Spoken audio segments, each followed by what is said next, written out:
1996 का साल। Harvard college observatory में फोटोग्राफिक प्लेट्स के ढेर लगे हुए थे। हर प्लेट में अनगिनत तारों की छवियां कैद थीं।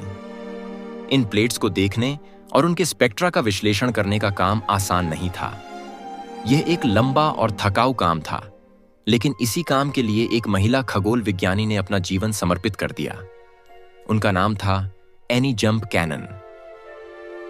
एनी जंप कैनन, जो अमेरिका के डेलावेयर राज्य से थीं, बचपन से ही विज्ञान में रुचि रखती थीं। उनकी मां ने उन्हें आकाश में तारों की पहचान करना सिखाया। यह रुचि धीरे धीरे जुनून में बदल गई। वेल्सली कॉलेज में पढ़ाई के दौरान उन्होंने भौतिकी और खगोल विज्ञान की शिक्षा ली। बाद में वह हार्वर्ड कॉलेज ऑब्जर्वेटरी में शामिल हुईं, जहां उनका सामना ड्रेपर कैटलॉग प्रोजेक्ट से हुआ। हार्वर्ड में पहले से ही पिकरिंग की महिला टीम के कुछ सदस्य काम कर रहे थे, लेकिन कैनन का योगदान सबसे अलग था।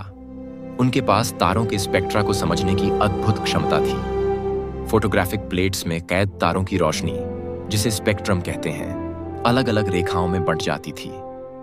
ये रेखाएं तारों के तापमान और उनके रासायनिक तत्वों की जानकारी देती थीं। कैनन ने तारों के तापमान को उनके वर्णक्रम के आधार पर वर्गीकृत करने की एक नई प्रणाली विकसित की।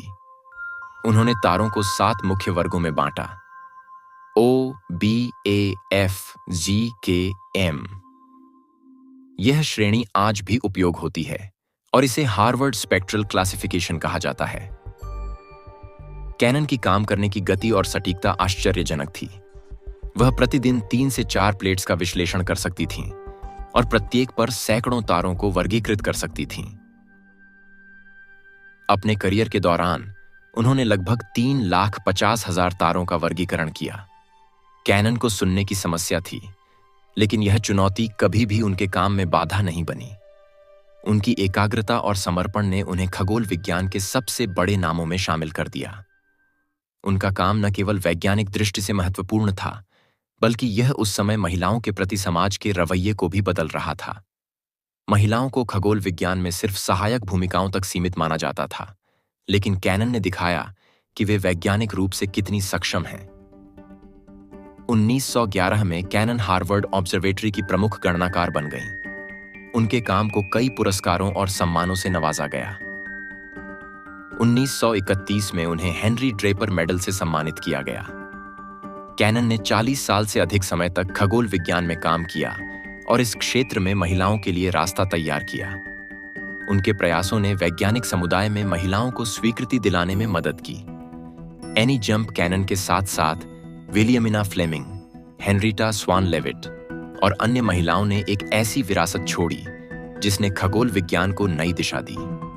उन्होंने दिखाया कि प्रतिभा और मेहनत किसी लिंग या भूमिका से परे होती है। एनी जंप कैनन ने तारों की भाषा को समझा और उन्हें एक प्रणाली में ढाला।